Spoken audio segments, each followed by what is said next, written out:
Hello everyone. We have with us today Samar Jha, who graduated from Nalsar in 2008 and completed his LLM in Banking, Corporate Finance and Securities Laws from University of Pennsylvania Carey Law School in 2015. After a brief stint of working with leading law firms in India, Samar went on to pursue his master's in public administration at Fels Institute of Government at the University of Pennsylvania in 2020. He is currently the Government Affairs Director at AARP in Washington, D.C. in the United States. Welcome to the interview series by Bar and Bench. It's a pleasure to have you on board, Samar. Thank you so much. Thank you so much. All right. So, Samar, if I may ask, so given that you pursued your LLM in corporate laws and have had significant exposure working with some of the leading law firms in India, what made you want to venture into public administration? I think it was more of a, I would say an accident because I was a corporate lawyer, as you had seen in my profile.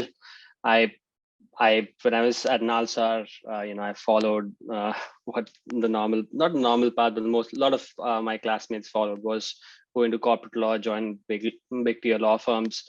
And after working for a few years, I was also tired of law firms. So I was also teaching at Rainmaker, and then I decided to do my master's at Penn. And when I was at Penn, I was supposed to go back in India, but I was, go back and work in a law firm. But then I got this opportunity as a public policy fellow at the city of Philadelphia. Now, one thing in US is that lots of big cities have city governments which are very powerful. They have big budgets, so automatically, if there's big budget there, then there's a lot of issues in relation to policy work and other issues. So I got this opportunity. I saw, it was a fellowship. It was a glorified internship working in city council president's office. So I took a chance and let's see how it goes. And I loved it. And in the end, I realized that I actually love doing policy work. I love doing, advocacy work. And that's how my interest started. Then I left my previous life of being a corporate lawyer. I did not want to pursue it. Let's be very honest, I was also applying for law firms. But then I got this position, I said, let's try that. And once I did, after that, I just changed course. It was sort of a pivot in my career from being a corporate lawyer to a public policy professional. Yep. So that's how I fell in love with that. Yep. Got it. So this was after your master's, your LLM or your MPA? Yeah. After my master's, actually. Yep. After your master's in public administration? No, after my LLM, because I did an executive MPA. So while I was working, I did the master's in public administration. That's also a story I can tell you why I got into it. But yeah, that was my course of work. Got it. So you mentioned that you got a position of a graduate fellow as a public policy professional. So what is the difference between public policy and public administration? It's a great question, because a lot of people use it interchangeably, and rightly so, because when you do take a course in MPA or MPP, a lot of courses intersect, a lot of similar courses are there. But MPA is mostly focused on managing programs that serve public good, hence public administration. And MPP, which is Masters in Public Policy, primarily focused on creating policies that drive those programs. So I would say MPP precedes MPA, and once you have the policies in place, and then you can drive the program, and that's where public administration professionals come in.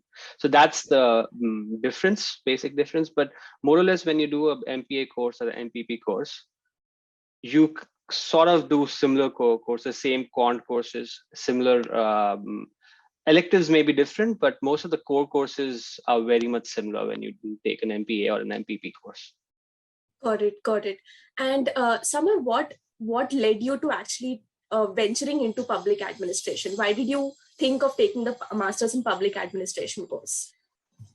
Yeah, so after doing Nalsar and then after doing my LLM at Penn, when I had already started working at the Greater Philadelphia Association of Realtors, I was the director of government affairs. I was basically doing advocacy work and lobbying work. I was the chief lobbyist for that association, lobbying at city council. I realized that I was thinking of options doing an MBA or an MPA, but then I realized since the field that I'm in, that is public policy work and advocacy work, MPA made more sense doing it. As I said, MPA is structured towards public service and public programs and public policy work. MBA would have been very business focused.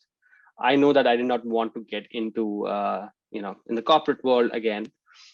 So then I decided, and I was looking at universities. I wanted to work and do it. And at Penn, luckily, there's a really good institute, the Phelps Institute of Government, which I thought that would perfectly suited me. And it was an executive course for 2 years.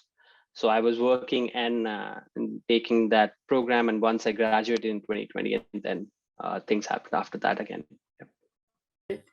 Got it. So, how did you really starting?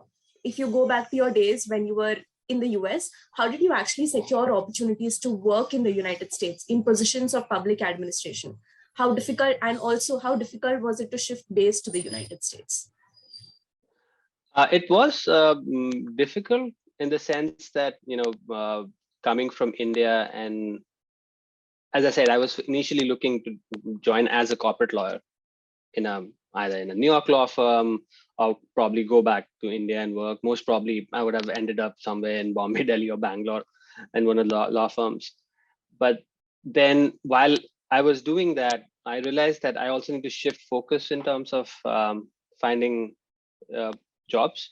And when I saw this public policy fellowship, I saw let's try it. And initially, and as I said, lots of people who do LLM, they face the same thing. They apply, and then they get rejected. And especially when you're not used to that kind of rejection, you get really bogged down by that. But then when I saw this position at the city of Philadelphia, I said, let's just try this, and let's see how it goes. And that's how I did it. And it was more of a pivot and more of a chance that I was taking, and I'm glad I took it. And that's how, as I said, got through, and then obviously my pivot in that career. Yep. Right. So, how did your stints as a lawyer help you in your roles as a public administration professional? I think that's a great question, and it makes a huge difference. You will notice lots of people who do JD in US, they end up doing public policy work and joining governments at the local, state, or federal level. In India, it's still developing. In India, you are seeing now, students coming out of law schools and entering, doing policy work. Here, it's very already developed at a stage. Like there is an infrastructure ready for people who want to enter law school and can do public policy work. So there is, having your legal training makes a huge difference when you do policy work, because then you look at legislations in a very different way. You can review legislation, you can see what's working, what's not working as a lawyer. So it gives you that legal training and makes it easier for your work, I would say. This is my view, that being a lawyer and working a policy field in public administration or in legislative affairs or legislative work, your work is easier because you tend to analyze a legislation in a way non-lawyer would not be able to do it. Nothing against lawyers, but I'm just saying from my perspective, having that legal training does help you in legislative work, definitely. Right. So you had mentioned that during your executive MPA program, you were the director of government and public affairs in Greater Philadelphia Association of Realtors for over 4 years. Can you share what your roles and responsibilities were in this position? Yeah, so I was the chief lobbyist for the association. It's a trade association. It's a trade association that comprises of realtors who are like real estate agents. They're the ones who work in the real estate industry. It's a big industry. Philadelphia is a big city, and so there is. And I worked in the local association, and that it's called the Realtor Association, which has local, state, and federal. So all three are affiliated. So I worked with that mostly at the local and the state level, because Philadelphia as a city has a very unique position in the state of Pennsylvania. So I did work on state lobbying work, but mostly I was working at the city lobbying issues. I was doing advocacy at the city council. I was meeting lawmakers where and any legislation introduced, we used to see and take positions on those legislation. I used to review those legislation and take back it to my board of directors and tell them to take positions for or against the legislation. If whichever position our board of directors took, looking into my review also, then accordingly we used to strategize our legislative efforts. If, for example, if you're taking a position against the legislation, we will try to strategize our advocacy efforts to make sure that that legislation does not pass. That's the ultimate goal. But sometimes, when you do law advocacy work, you don't get 100% success. So the least damage that can happen through a legislation, we try to negotiate with lawmakers and the other side, the other coalition, and within our coalition. So what we work is that we work and make sure the legislation that passes or is the least harmful that can be for the work that you're doing. So Right. that was one aspect of my thing. I also did fundraising for my association. I also did political campaigns where, since ours was a 501c4, we were allowed to do fundraising as well as do political campaign work. So I was not directly involved in political campaigns with elected officials or people who are running for office, but we were doing the behind the scenes work also for them. Yep. Right. Got it. So you had mentioned that your graduate public policy fellowship was your first stint as a policy professional. So what were your responsibilities during that first stint? That was I love that policy stint. It did not pay me well, but it was still as I said, it was a glorified internship. But what we did was it was an internship. It was a glorified internship. It's called a fellowship, but it's like an internship. Okay. And I was working as in the council president. So city council has a president, just like the House and Senate have their speakers and the Senate president. So city council president is there, and they have an office, which is an office which serves all the council members. There are 17 council members in Philadelphia, 10 district and 7 at large. I can explain it more if you want, but that's the composition. And then that office of research and policy works for all the council members. So any council member could reach out to the public policy fellow and say, I want research to be done on this policy or that program. Prepare a memo or prepare, whatever kind of research that's the kind of work we did. We worked on the policy and research and policy work. Got it. So this is similar like the LAMP fellowship in India. If I guess I'm not sure about the LAMP fellowship, but I've heard about it, which is it's a legislative fellowship, right? So it's more or less correct. Similar, like. Yeah. Got it. Yep. So in your current engagement as a government affairs director with AARP, what does a usual day look like? So my work at AARP is different. I actually expanded from what I was working at the Realtor Association. So right now, as a government affairs director, I handle the state housing policies of AARP, state housing advocacy.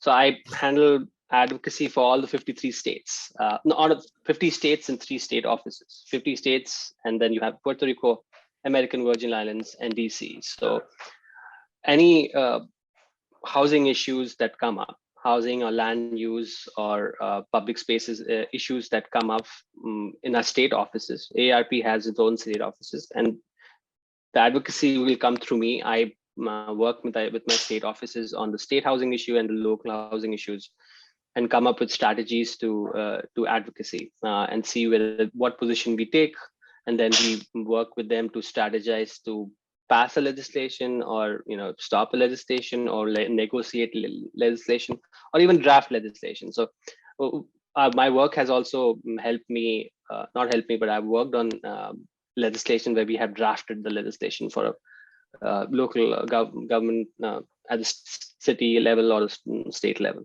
So that's my work. It's been expanded to working for all states and all state issues. Right. If I may take a step back and ask you, what is AARP and what do they do? Yeah. So AARP, it's an acronym which stands for American Association for Retired Persons, but everyone in US refers it as an AARP. It's America's largest association membership with more than 35 million members in the country. It basically advocates for people who are 50 plus, age 50 plus. Um, we say we do usually advocate for 50 plus, but most of my work when we work, it relates to all sorts of legislation affecting all age groups. Because when everyone's going to grow old, so it's not like we only advocate for 50 plus. So when I'm working on legislative issues, a lot of the issues are affecting everyone. So yeah, that's what we do at AARP. Got it. Got it. And what does a usual day look like in They your? look like. Yeah. Yeah, I forgot that I did not answer that Yeah. question that you had asked. So usually, today's 4th of July, so we're not working today. But like for tomorrow, when I get up, I will look at my emails and see what kind of emails I've got from state offices. They usually send me and say this is one legislation that has been introduced. Please review the legislation and see what position we can take and work with us. Or they'll come up and say, can you do research and give us some data points on certain housing issues? Or they will come and say, one of the lawmakers at the city level or the state level, like the governor's office or the mayor's office or any house rep or state senator has reached out to them to come up and talk to us about a particular legislation.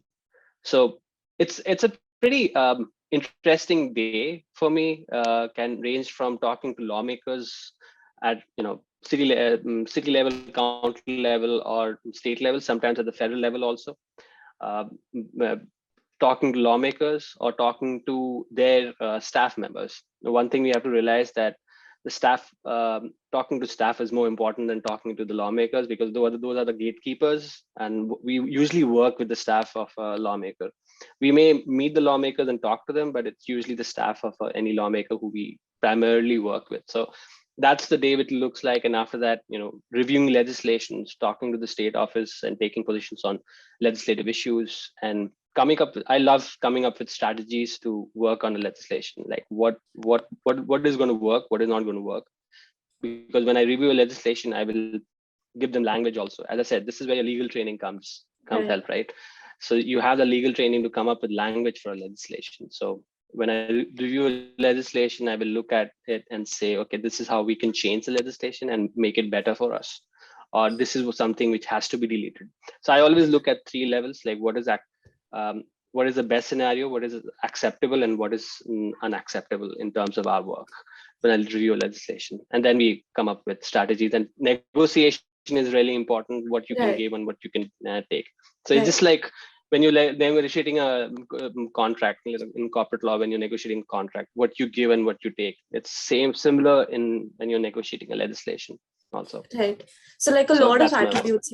Right. So like a Yeah. lot of attributes that you mentioned with respect to negotiation, coming up with strategies, looking at legislations, all of this is where a lawyer's training comes into play, right? Yeah, When you're looking at public absolutely. policy and The public skill is very affairs. transferable.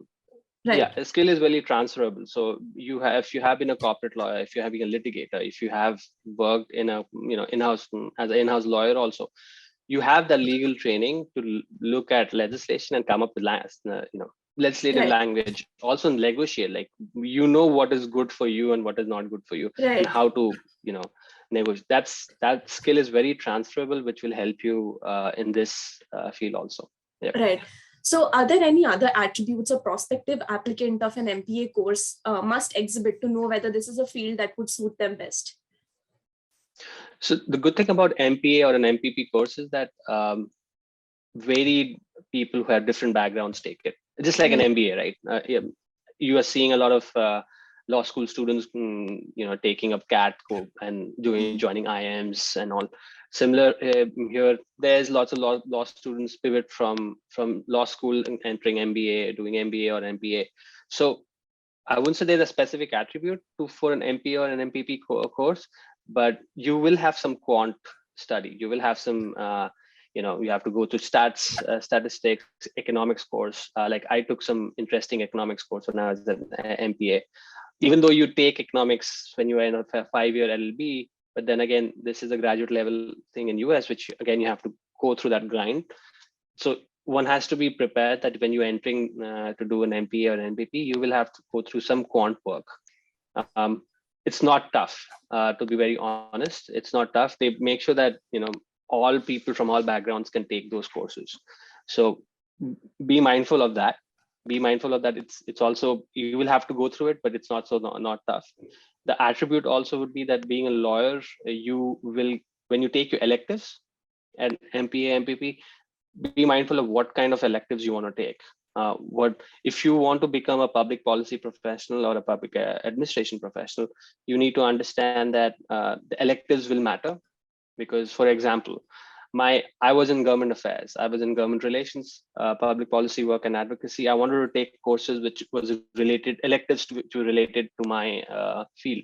So I took something on government affairs. I took behavioral economics. I also do public communications. So these are ones which are very specific to my kind of work. Similarly, if you are in tech policy, for example, take a elective which is related to tech policy. A lot of people I know I have seen that they're from law school, they are doing tech policy work. So if you're looking at that, so be mindful of the elective. And you don't have, like, there's no special preparation you need as a lawyer to enter an MPA course. But as I said, it's going to help you being a lawyer. Got it. Yep. So you mentioned about the quant course. Is this a quantitative analysis like statistics or maths? Statistics, not math per se, but you have to go through statistics, a stats course, statistics and quantitative analysis that you have to go through.